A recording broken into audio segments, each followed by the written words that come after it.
नमस्कार दोस्तों, आज मैं फिर आपके सामने श्रीमान जयप्रकाश चौक से के स्तंभ जो कि दैनिक भास्कर पत्रिका में प्रकाशित होता है आए दिन, स्तंभ है पर्दे के पीछे और उसके आलेख का शीर्षक है हम सफ़र हमजाद अंतरात्मा का बेताब। पहाड़ों से अधिक पुराना किस्सा है कि राजा विक्रमादित्य को उनकी माँ ने आज्ञा दी कि वे ज्ञान अर्जन के लिए यात्रा पर जाएं। इसी तरह ग्रीक कथा में माँ के आदेश पर यूलिसिस यात्रा पर गए। यूलिसिस की माँ ने स्पष्ट कर दिया था कि अपने द्वारा जीते हुए देशों के आम आदमी के सपने व भय समझने के लिए उन्हें एक आम आदमी की तरह यात्रा करनी चाहिए। शाही तामझाम से आम आदमी सहम जाता है।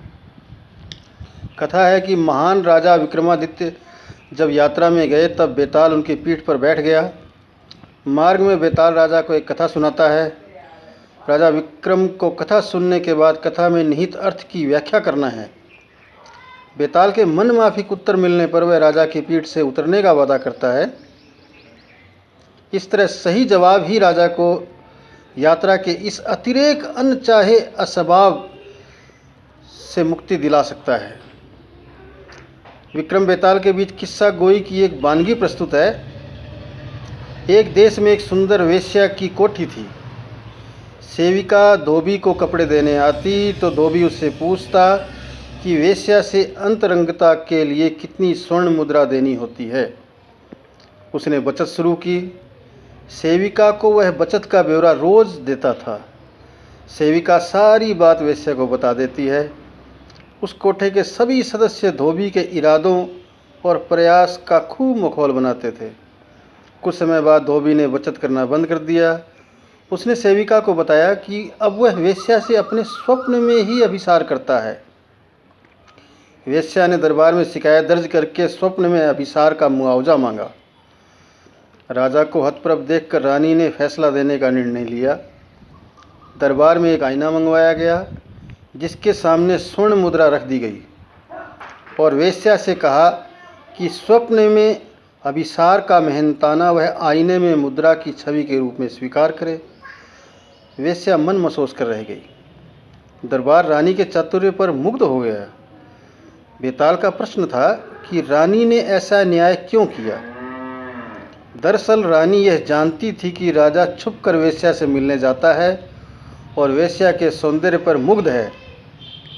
इसलिए रानी ने सोच से हिसाब बराबर कर दिया। बेताल राजा की पीठ पर सवारी करता रहा। ज्ञातव्य है कि इस तरह की काल्पनिक कथाओं का यथार्थ से कोई लेना देना नहीं है। इसका विक्रमादित्य और सिंहासन बत्तीसी से भी कोई संबंध नहीं है। कथा कहने वालों और सुनने वालों के भारत अनंत में किस्सा गोई पहाड़ों से भी पुरानी है। अंग्रेजी के पहले कवि माने जाने वाले चौसर की पिलग्रिम प्रोग्रेस भी ऐसी ही रचना है। यूरोप में महामारी प्लेग के फैलने के कारण कुछ सयाने एक कंदरा में रहने लगे। प्रतिदिन एक सदस्य को एक कथा सुनानी होती थी। इन कथाओं का संकलन डेको मारान के नाम से विख्यात है। कथाएं यात्रा के कष्ट को कम कर देती हैं। कल्पना और यथार्थ गलबहियाँ करते हैं। आम आदमी की रुचि काल्पनिक कथाओं में है। उसने कल्पना को यथार्थ मान लिया है और यथार्थ को कल्पना समझकर सारी फिक्र धुएं में उड़ाता हुआ चलता है। दरअसल कल्पना को अधिक महत्व देना आम आदमी का रक्षा कवच है।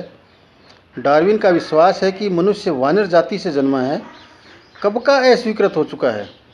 हमें दुम के लौट जाने का कोई भय नहीं है। वर्तमान में आम आदमी की पीठ पर बेताल कोरोना के रूप में बैठा है और सही उत्तर की तलाश में है। संक्रमितों की संख्या निरंतर बढ़ रही है। अमेरिका, ब्राज़ील और भारत में महामारी व्यापक रूप से फैली है। व्यवस्था हमेशा अपनी पीठ पर अपना सिंहासन लेकर चलने का भ्रम उत्पन्न करने में सफल हो गई है। रेत में सिर छुपाने से क्या तूफान बिना हानि पहुंचाए गुजर जाता है। हमें तूफान के गुजर जाने का गुमा सुविधाजनक लगता है। बेताल हमारा हमसफ़र हमजाद और आत्मा है। धन्यवाद।